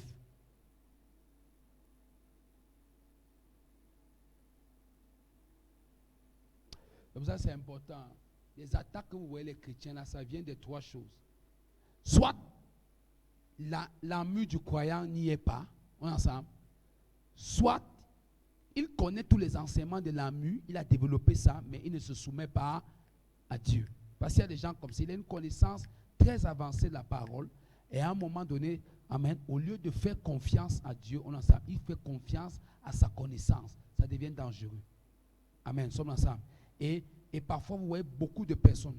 Je ne voulais pas entrer trop dans ça parce que je vous ai dit tout à l'heure qu'il y a un niveau d'enseignement qu'il faut savoir donner selon les niveaux.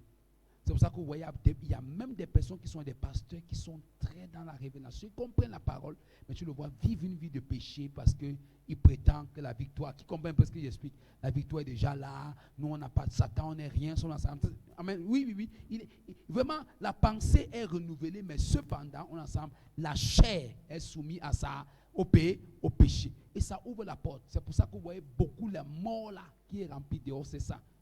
Cette génération est tellement confiante dans leurs dons. On ensemble. Et la révélation qu'ils ont de Dieu. On ensemble. Nos parents d'avant n'avaient pas la révélation qu'on a aujourd'hui. Aujourd'hui, ils n'en avaient pas. Mais le petit qu'ils avaient là, qui croyait Dieu, il craignait Dieu à l'extrême. Donc, vous voyez, l'autre ne se soumet pas. Il est dans certains petits péchés. Tu vois là, il est là à l'église de temps en temps, il a ses petites copines, ses petites faiblesses. Amen. Non, ça va, c'est des faiblesses. Le Seigneur prend soin de ça.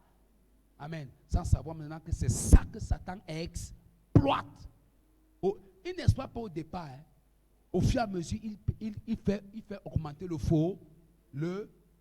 C'est le temps pour expliquer ça en profondeur. Si j'étais avec les pasteurs, j'allais mieux les détailler, s'ils allaient mieux comprendre ce qui se passe. Maintenant, tu commences, souvent, même les chrétiens, tu commences au début, tu as ta petite, avec qui tu t'amuses là, ton petit copain. Amen. Tu viens à l'église, chaque fois tu confesses, après tu repars dedans, doucement. Amen. Chaque jour. Après, ça évolue. L'enfant est déjà dedans. Tu ne sais pas comment faire. Qui me comprend très bien? Amen. Maintenant, tu enlèves là, personne ne le connaît. Ce n'était plus seulement la fornication. C'est devenu déjà le maître. Qui voit un peu comment le fossé sort? Le diable est dangereux. Au fur et à mesure, ça s'augmente. Celui-là ne te suffit pas. Tu ajoutes un deuxième. Amen. Tu commences à jouer au cache-cache. Il y a un démon de mensonge qui est déjà entré en toi. Au point où tu es plus champion qu'un expert de la CIA. Sommes ensemble. Tout ça, c'est comme ça que ça commence. C'est comme ça que vous voyez des pasteurs jongleurs jusqu'il n'y a pas moyen. Ils mentent jusqu'à le mensonge n'est plus bien. Je vous ai dit que les premiers menteurs, c'est eux. Et tu vois, ils jonglent comme ça. Tu jongles. Le fossé ne fait que se créer. Amen. Et le diable dit, ok, c'est bon. Comme le système est déjà bien installé, maintenant quand il va envoyer une Jézabel, ça ne lui prendra pas du temps pour t'infliger après un péché.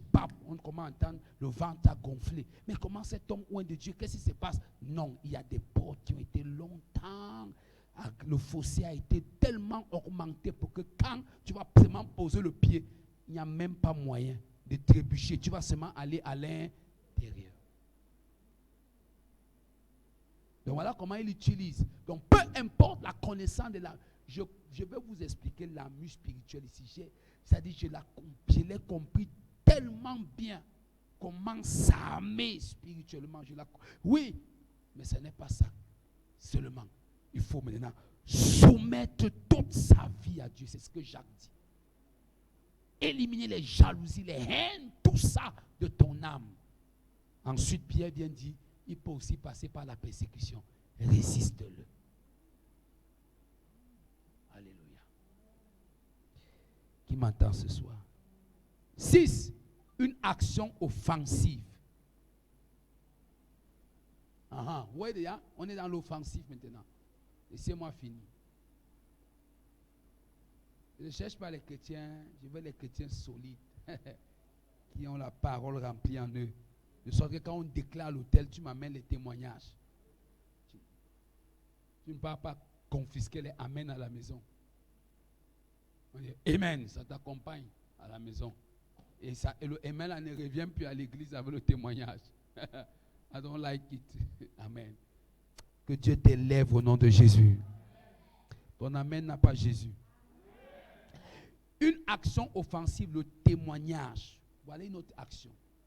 Très puissante.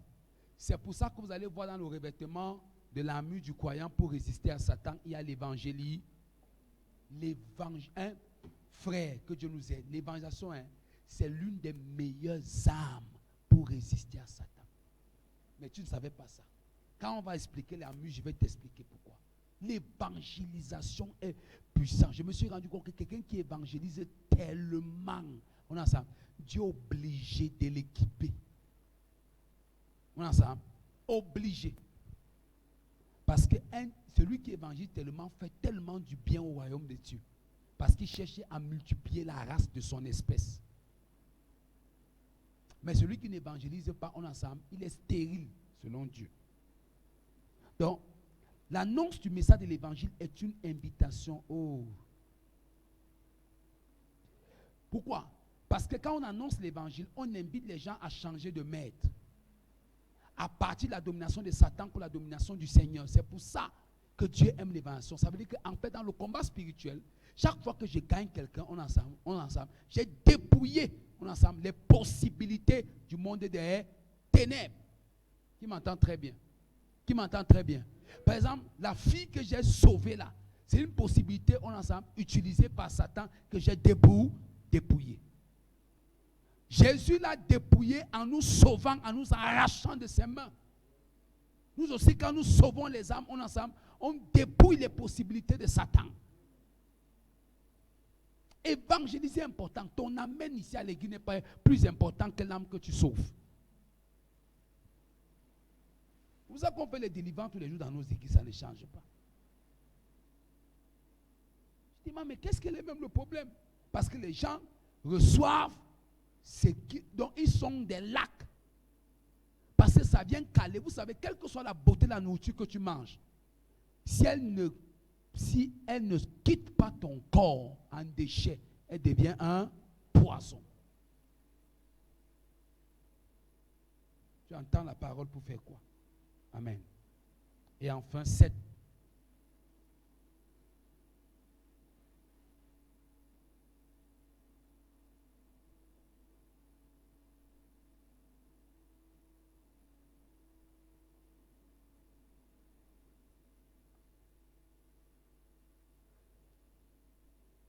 Alléluia. Donc, et enfin, septièmement, la puissance des paroles, de la parole relâchée. Aïe, dans le combat spirituel, c'est une question de parole. Or, la puissance de la parole relâchée est rattachée à la puissance de la révélation des Écritures. Ça veut dire quoi? Maman MT apprend une nouvelle, par exemple. On se comprend? Ou est en face d'une situation. Oh, vous me rappelez les enseignements que je prêchais à l'époque. Amen. En face d'une situation, au milieu d'un problème, on est ensemble à l'annonce d'un problème. J'avais fait un enseignement comme ça à l'époque. Alléluia. Maintenant, comment faire? Comment faire quand je suis au milieu d'un problème?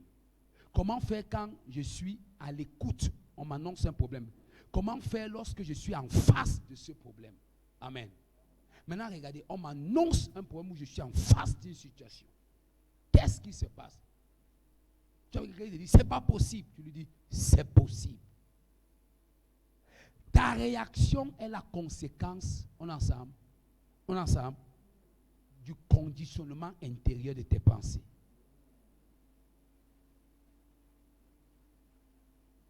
C'est pour ça que le combat entre David et Goliath était à deux niveaux. Dans la pensée et dans les paroles. Quand Goliath parle, c'est pour intimider David. Amen. Mais David répond en fonction du climat spirituel, de la connaissance qu'il a de Dieu à l'intérieur de lui. Je vais donner ta chair aux oiseaux des champs. Tu ne connais pas ce que tu fais là. Amen. Tu ne sais pas qui tu as fait. On ensemble. Il dit que regarde-moi un incirconcis comme ça. Si Dieu m'a amené à tuer les lions en brousse ensemble, ce n'est pas toi Goliath. Tu viens insulter le peuple de Dieu. Il y a la colère, la soif d'arracher les âmes en ensemble d'Israël dans les mains en ensemble d'un imposteur appelé Goliath. La bataille est à la fois dans les pensées et dans les paroles. C'est pour ça que je vous ai dit, traitez ces deux côtés. Traite ça. Parfois, tu es assis comme ça chez toi, on est ensemble, tu es fiancé et ton fiancé t'aime. Mais tu as eu à avoir d'habitude où les fiançailles se sont Il y a eu un mécontentement où la belle-mère a manifesté une attitude, tu commences à dire, peut-être c'est ce qui m'arrive souvent, qui est en train de marier. Oh, le diable t'a déjà eu au devil out. Au nom de Jésus. Amen. Hier, tu avais la voix. Aujourd'hui, là, la voix est fermée. Amen. Cette fois-ci, c'est la meilleure. Sommes ensemble. J'ai déjà traversé le test. Sommes ensemble. Je sais. Dieu m'a parlé que c'est mon mari. Dieu m'a parlé que c'est mon mari. Amen. Tu vois comment quelqu'un... Et c'est pour ça que vous manquez. Il faut demander à la mère. Elle a tout fait pour me décourager. Moi, Dieu m'a dit que tu es ma femme. Tu peux me décourager. Donc je me dis vraiment, tu sais vraiment, si tu vois que tu ne peux plus supporter. Alléluia.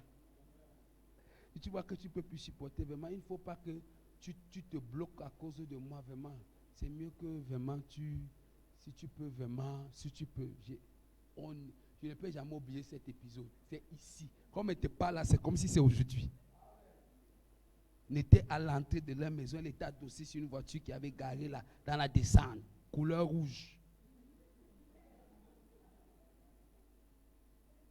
Elle était avec un bleu en haut ce jour. Seulement ça, il ne peut pas oublier ça. Amen. Ah, dis un amen à ça. J'étais en panamien ce jour. Avec, non, c'était... J'étais trop frais. Sommes ensemble. Amen. J'étais trop frais le jour-là. Donc j'étais sûr que mon affaire, le jour-là, j'avais la dernière réponse que j'attends depuis. Tu me dis encore que si je ne peux pas, je pars. Je lui ai dit que non. Je suis là. J'attends. Donc c'est le genre que c'est le dernier mot qu'elle veut te donner avant de rentrer dans la barrière. Pour te laisser en train de réfléchir. God forbid. Et c'est comme ça que les gens passent à côté. Je lui ai dit que non. Je suis là. Je t'attends. C'est moi, j'avais pensé que même ce sera même après ma licence. J'ai dit, je vais attendre. J'attends. Jacques, toi-même, tu es dépassé. Tu vas me décourager. Décourager qui? Ma belle-mère est venue me dire que vraiment, comme ma fille, comme elle est là, vraiment, elle n'a même pas le temps du mariage. Est-ce que vraiment, pasteur, si tu vois que tu ne peux pas, ça, je dis, j'attends. La tante vient, elle dit, je dis, j'attends. Amen. J'ai attendu. Le diable vient mettre des choses en toi. Tu es sur quelque chose, tu changes. Elle dit, j'attends. Amen. Là, on va faire le combat spirituel. Et je vous avais dit que l'erreur, c'est qu'un photographe nous avait flashé qu'on ne sait pas. Et c'était posé dans ma chambre. Dès que je regarde la photo là, donc la première rencontre, j'avais invité un photographe, il dit que cache-toi derrière les pieds de Sainte Anastasie. Quand on va monter, flash, tu nous prends. C'est prophétique, sommes ensemble. Vous manquez la foi. Vous bagarrez pour rien, pour des choses que je ne sais pas pour lesquelles vous bagarrez. J'ai mis la photo quand je regarde et dit, je déclare. Amen. Sommes ensemble. Ta place est ici. Tu es ma femme. Ta place est ici dans ma vie. Sommes ensemble. Le lit ici n'est pas pour une personne, c'est pour deux personnes. Nonsense. Amen. C'est ici dans ta tête. Ici dans ta tête. Ce n'est pas possible. On t'annonce une nouvelle. Tu paniques. C'est dans ta tête. On te dit que telle chose. Oh, vraiment, je vais commencer. Jamais. Satan. Tu ne vas pas m'intimider. Tu ne vas pas m'intimider jusqu'ici. Je sais que tout ce que tu fais, c'est pour m'intimider. Mais tu es un serpent dont Christ a arraché les crocs. Il a neutralisé le venin. Donc tu es costaud comme ça, tu t'agites là, on ensemble, mais il n'y a plus de venin en toi. Tu es un lion qui n'a pas de coque ni de griffes. On ensemble. Donc tu es là comme ça, tu me regardes, mais il n'y a rien en toi. Dis-lui comme ça. Il n'y a plus de venin. À Gethsemane, il a écrasé la tête du serpent. Ta postérité écrasera la tête du serpent. Il a écrasé, il a enlevé le venin. Il n'y a plus de venin. C'est seulement tu vois un costaud serpent qui te regarde comme ça. Amen. Il n'y a plus rien. Tu as peur. Tu vois la tête du serpent, tu trembles. Ne tremble pas, alléluia. Tu es victorieux. On t'annonce une nouvelle. La nouvelle a venu perturber les langues de ta prière, les langues de ta foi. Pourquoi parfois c'est quand tu es dans le jeûne, tu es au 4e jour du jeûne, c'est là qu'on t'appelle.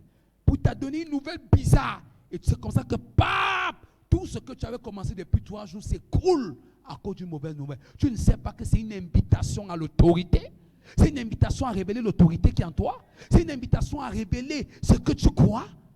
Tu changes. Tu commences. Ouais, Seigneur, ta prière qui était chaque jour, chaque kabbalah, j'ai la victoire, je suis victorieux, je peux arriver. Amen. La victoire, là, le 4e jour commence. Ouais, Seigneur, pourquoi tu me laisses après 3 jours comme ça, avec une nouvelle comme ça? Oh, Jésus. Ah, tu vas t'asseoir. Amen. Le diable s'est rassuré que ta cousine est venue avec les beignets de boulangerie. Toi-même, tu sais que c'est ce que tu fais. Moi-même, je suis passé par là, donc je te prêche parce que je ne connais pas. Beignets de boulangerie, sommes ensemble. S'il te plaît, il y a un bon jus de raisin à côté. Là où tu dis, ah, Seigneur, c'est toi qui fortifies mon âme. C'est les mots qui te disent que la voix de sortie du jeûne. Amen. Ah. De tous les manières, malgré tout ce qu'on fait là, c'est toi-même qui exauces. Tout dépend de toi. Tu fais comme tu veux. Quand tu dis qu'il peut résister, c'est-à-dire que c'est le beignet. Ça, c'est la prière du beignet, du jus de raisin. Sors de là au nom de Jésus. Ce n'est pas ta dimension. On t'annonce, ça dit, je n'abandonne pas. Power. Makabalabaya. Sommes-nous ensemble. Bien-aimé. Tu crois ça? Un jour, je suis entré, j'en avais marre. J'étais dans un combat. Tu sais le combat là? Le combat de manger. Tu crois que c'est le combat? Il dit qu'il y a des petits démons qui viennent se placer sur le plantain, sur le macabo, amen, sur le pain. Que tu vas. J'étais dans ce combat devant Jésus. Je vous dis devant Jésus. Un jour, je suis arrivé, je suis rentré de l'église, Dieu m'est témoin. Avec la cravate, je dis Seigneur, je me mets devant le mur, regarde comment je suis habillé. Mais je n'ai pas l'argent. Vous savez, j'ai l'art de ne pas demander. C'est quelque chose que j'ai cultivé. C'est ma grâce. J'ai cultivé ça. Je peux rester comme ça. Il manque, je ne parle pas. Je prie. Je dis Seigneur, regarde comment j'ai fini de prêcher. Les chrétiens ont crié quand ils mangent. Mais moi, je ne mange pas. Non, ce n'est pas possible. J'ai enlevé les chaussures. J'ai dit que peut-être c'est l'habillement qui me fait même croire qu'il y a quelque chose, que je suis même quelqu'un. J'ai enlevé les chaussures. J'ai enlevé la chemise, j'ai jeté. J'ai enlevé le pantalon, j'ai jeté. Selon ça, j'ai enlevé le démembré. Je suis resté seulement avec le sous-vêtement. J'ai dit, Seigneur, aujourd'hui, me voici tout nu devant toi. Enlève-moi cette affliction. Enlève-moi cette affliction. Tu me connais plus que moi-même. Les fidèles me voient bien habillé comme ça, mais ils ne savent pas qu'il n'y a rien dans le pantalon aussi. J'ai soulevé le pantalon, j'ai envoyé les poches dehors. Il n'y a rien dedans. Il n'y a rien dedans. Ça, c'est un démon qui menace ma vie de bougie. J'ai commencé à prier. Prier jusqu'à mouvoir les voisins. Sommes ensemble. N'ayez pas peur des situations. Le lendemain, avant que l'église ne commence, on avait fait un programme comme ça. Je vois une soeur vient avec donc elle avait acheté un poulet, le genre, pas le poulet grillé braise, le genre qu'on a, comment on appelle ça, fumé, assaisonné. Elle dit que vraiment, pasteur, je voulais que le soir tu clôtures ton jeûne avec ça. J'ai compris qu'il y a des actions instantanées pour encourager, on ensemble, des révoltes cachées. Il y a des actions instantanées qui encouragent des révoltes cachées. J'ai compris que le fait qu'elle m'avait apporté ça, c'était une action physique pour dire que j'ai écrasé ces démons. Une autre nuit, je vais te donner ces derniers témoignages pour finir. Je rêve la nuit. Ça, c'est un épisode terrible que j'ai traversé. Ça, c'est l'une des attaques. À l'époque, l'Anguissa. Je rêve la nuit comment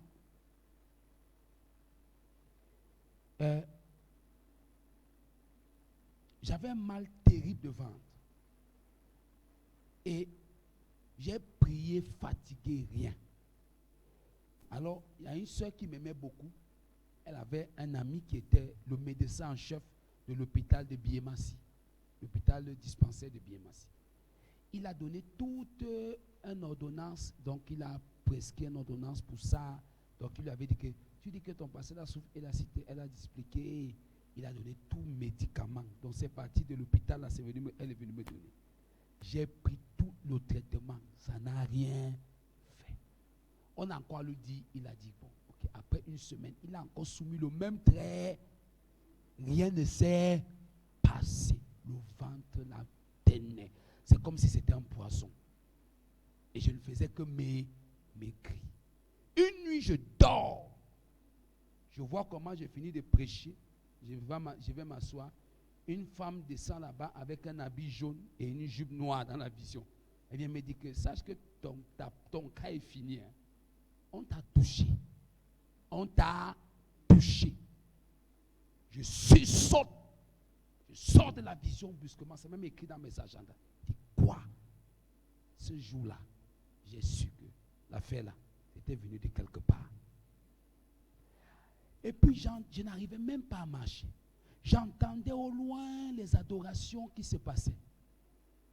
Donc au niveau de la rue, de l'hôpital de la Casse, il y avait un peu de vent là-bas. J'entendais. Comme j'habitais là, je me suis levé, j'ai dit, je veux aussi aller là où il y a les chrétiens pour essayer un peu de suivre l'adoration avec ces mal. Je n'arrivais même pas à marcher. Je suis allé m'asseoir, ils louaient, c'était un deuil. Donc c'était une église qui animait, une église de réveil. Ils animaient excellemment bien. Ils ont adoré, j'ai loué, j'ai adoré. C'est pour ça que ne blaguez jamais dans vos batailles d'être seul. Satan veut te maintenir dans un coin seul pour te détruire et t'achever. Ne laisse pas. Amen. Ne gardez pas des attaques, ne gardez pas des problèmes. Il veut museler ta bouche pour te tuer en silence. Quand j'ai fini d'adorer comme ça, c'est la communion des frères. Je ne les connaissais pas. Ils sont là, c'était beau les louanges. J'étais debout, j'avais mal, bien aimé. C'est-à-dire que c'était à un niveau atroce. Je savais que, puisque je venais de faire la vision, je savais que ça, c'était un poison spirituel. Je ne sais pas par où c'est passé. Alors quand ils ont fini l'adoration, ils ont emballé les affaires. J'ai pris mes pieds, je suis rentré. Arrivé, j'ai dit à Dieu, Seigneur, j'ai adoré, j'ai loué. Maintenant, je vais prier. Seulement ça. Il n'y a personne pour prier avec moi. Mais le Père, le Fils, le Saint-Esprit, Amen, est présent. J'ai fermé la porte. On était dans les environs de 3 heures. J'ai commencé à prier. La nuit là. Prier avec une violence. Je ne sais pas d'où la force m'est venue. Alors, j'avais une voisine en face de moi. Et elle avait des problèmes spirituels, je ne savais pas. Et toutes les nuits, je la voyais, elle mettait une radio ici qui faisait les délivrances toutes les nuits. Alors c'est le but de ça. C'est comme ça qu'elle dit que ma prière l'a réveillée. Elle a commencé à vomir. Elle m'avait montré le seau de 5 litres. Près du seau de 5 litres, elle a vomi. Elle était maigre comme ça. Les choses noires. Donc moi, je suis en train d'attaquer mon problème. Mais l'atmosphère a traversé ma maison. Ça arrivait dehors, de l'autre côté chez le voisin. Et il y avait une souris mystique qui était costaud. Le matin, on a vu ça. Elle dit que la souris, là, elle avait déjà mis tout genre d'attrape, remède, rien. Vous savez, souvent les petits démons, rats, souris mélangés là dans les maisons. Elle dit que c'est passé comme ça en flèche, ça allait cogner la porte. Et c'est mort à l'instant. Pendant que j'étais en train de prier. Et elle était assise, elle ne faisait que vomir le matin. Elle est venue toquer à ma porte, le pasteur. Tu ne sais pas ce que tu m'as fait. Il dit, c'est quoi? Elle dit, quand tu as commencé à prier la nuit, je suis sorti de mon lit, de mon sommeil. Elle dit, les choses ont commencé à sortir. Voici une costaud de souris. On est ensemble. Et c'est comme ça que j'avais prié toute la nuit. Là, le matin, je me suis endormi. C'est elle qui vient toquer vers les 6 heures. J'ai prié peut-être 2 heures, entre 2h30 qu'ils ont fini à adorer, 3 heures, jusqu'à presque 6 heures. Quand je dors, elle me toque. Et quand je dors maintenant, nous sommes ensemble. Je me vois en train de faire le sport. Dans la vision. Quand elle toque, je me réveille. Nous sommes ensemble. From that day, je ne sais pas d'où le mal est parti. C'est comme ça qu'il is gone forever. Bien-aimé, Satan veut t'amener ce qu'on appelle des informations. Pour faire même pas des rêves, il va t'apporter des informations. Lève-toi, rejette ça au nom de Jésus. Rejette ces informations. Dis-lui que tu as oublié que ce n'était que dans le rêve. Mais ce n'était pas dans la réalité. Oh, Dieu amène à ça. Oh, ce n'était que dans le... Je plie plie ça, je cherche la poubelle. On ensemble, je jette ça là-bas au nom de Jésus. Nonsense demons, foolish man. Amen. Are you mad? Tu ne savais pas qu'on ne passe pas par cette route? Tu ne savais pas qu'on ne passe pas par cette maison? Tu ne savais pas qu'on ne passe pas par mon enfant? Satan n'aime pas les gens qui lui parlent avec audace. Il n'aime pas les gens qui lui résistent. Il aime les gens qui paniquent devant lui. Alléluia. Nous sommes ensemble. La Bible dit qu'il est comme un lion qui rougit cherchant qu'il va dévorer. Je vais t'aider en te disant une chose. Quand le lion attaque un troupeau, il cherche le premier qui va lui donner le dos. Ne lui donne pas le dos au nom de Jésus. Dis avec moi, je sais en qui j'ai cru. Je suis victorieux. Sa main est sur ma vie. Sa grâce est sur ma vie. Donne-moi un amen comme le tonnerre.